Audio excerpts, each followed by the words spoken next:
Alright guys, so what did I actually pay for the Hellcat? So we're gonna start from the inside because why? The inside is where we can notice the biggest difference in the car. So automatically we're gonna start with the red leather seats. The red leather seats was probably about a $4,000 to $5,000 option. I'm not sure, don't quote me, I don't have the window sticker with me. I wish I would have brought it because it would have made my life a whole lot easier so I can show you exactly what I got as options. So red leather seats was one. Another one was the sunroof. Why is it a big deal? Apparently they just don't make them with it as much, but yep, sunroof, that's one. And it's fully functional, so they give you the controls right over here. You just play with it, open back and forth, or you could tilt it. What else?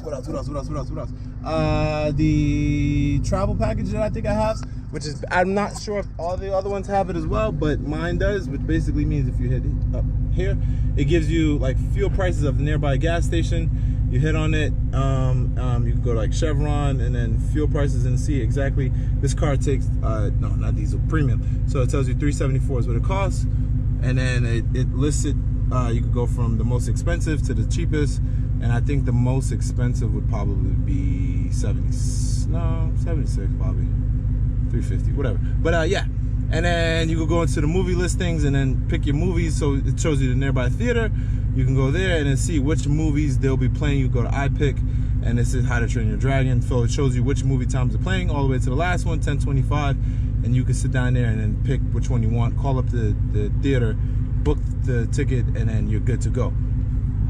Yeah, so that's one. And then the SOS calling, all that stuff is activated.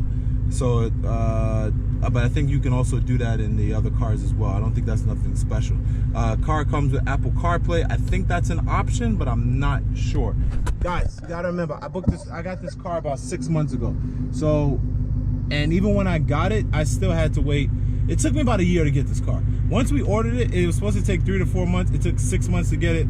And then when we got it, it was to the point where I forgot that I even ordered one.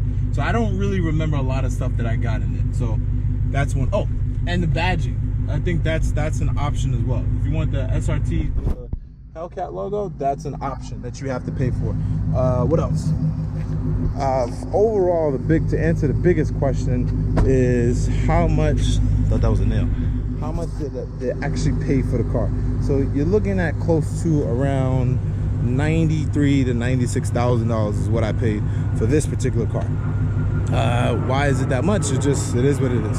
So I have the wide body panels, the wide body kit on the car, which basically means the front splitter is an option, and then the side panels, they go out about, I think, 3 inches or 6 inches from the base of the car. So if it didn't have it, it would look like that. With it, this is what it looks like. So it gives it a much beefier look.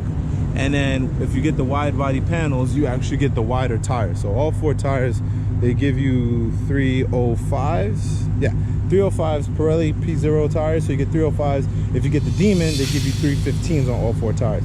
So even though it's a rear wheel drive car, they don't stagger, they don't offset the tires. So they don't put bigger ones in the back and then smaller ones in the front. Usually sometimes like in a Porsche, they'll put 325s in the back and then 295s in the front. This one is all 4 is the same. Now if you get the Demon, the drag radials are tiny in the front, and then they put the big drag radials in the back for more grip. So basically the car could do like a wheelie, so it's just good on a straight line.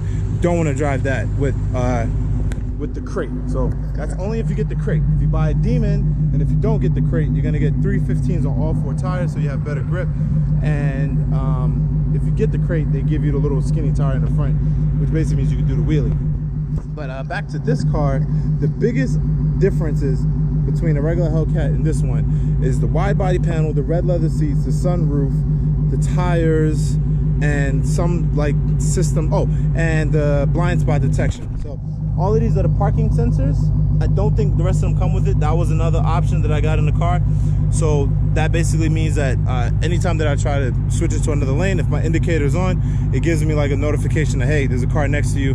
And then the side mirrors blink from this little triangle right here over here. And then it beeps inside the car to let you know. And it goes about 40 feet out, which is a really solid distance. So it picks up any car that's next to me. And yeah, I think that's pretty much it, guys. Is it expensive? I don't really think so. I think it's a bang for your buck. To get all of this for this price point, I mean, it's a steal. So The rims, I think that was also an option, because the ones that they wanted to give me was what were they? Gas monkey wheels, which I forgot what they look, but these are gunmetal. So I got the black with the gunmetal and the rest of the black, so it actually flows and looks good together. But that was an option. But I actually saw other Hellcats with the car, so it actually helps. So I actually saw other Hellcats with the same rim, so it's not like a one-off thing. It's just, if you want it, you can get it. You just got to be willing to pay for it. Got some corrosion down there.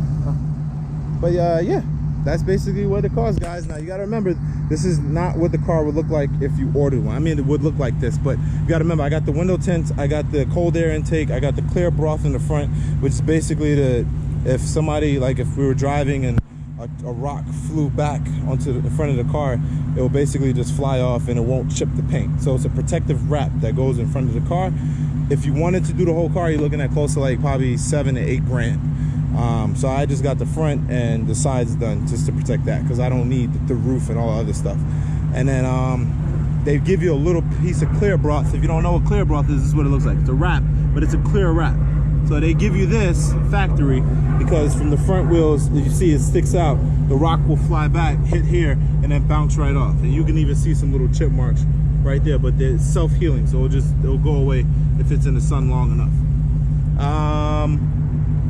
Yeah, and that's pretty much it. So 93 to 96 grand is what you pay, and that's also with the markup. Markup alone is close to another 5 to 10 grand. I saw one in this area, a white Hellcat wide body without the red leather seats, and I don't think it had a sunroof, and they had I think a $5,000 or $6,000 markup on that car. So it's just, the demand over here is high, the supply is low, so dealers, they mark up with the cars as much as they want. As long as people are willing to pay it, then they're in business. I think there's a demon or rumor that's like with a $50,000 markup. I mean, I don't think nobody's gonna pay that because nobody's stupid, but yeah. So these cars are hot. They're not really too many of them on the west side of LA. So if you go to like on the east coast of America, like you'll see a whole bunch of them. But on the west coast, they're not out as much. So when people want them, they come in, they drop cash, and they buy them, and the dealers know that, so they mark up the prices and they get what they want. So this car, when I ordered it, it was specifically built for me, but if I didn't buy it, they would probably put it on the floor and it probably would have been sold. So right when I got mine, they brought in an all red one without as many upgrades, and that was gone within like a week or two. So the demand is definitely high. So that's pretty much it, guys. All right, thank you so much for all your support. Oh, and believe it or not, these floor mats, that's an option too. You got to pay for those if you want those. So that's pretty much it, guys. Thank you so much. That's pretty much it, guys. Thank you so much for all your help and support. I appreciate every last one of you guys. Now you guys know how much a Hellcat costs. A wide body Hellcat, if you want one, they're probably a little bit better on the pricing because they're not, when I first got it, it was the first wide body Hellcat out. So the price was way higher. So I mean, they're making a whole lot more of them, so maybe you could get a better deal. So, but if you can, leave a comment down below. If you have any other questions, let me know. And thank you, I forgot your name, but I'll post it at the bottom. Thank you for asking that question. So yes, I did pay a markup, and you're looking at close to 10 grand was the markup. So I think it's worth it, guys. If you want one, get one. I highly recommend it. Life is too short. Enjoy it as much as you can and buy as much outrageous stuff as possible. Thank you guys so much. I appreciate you guys. I will see you later, and thank you. Don is out.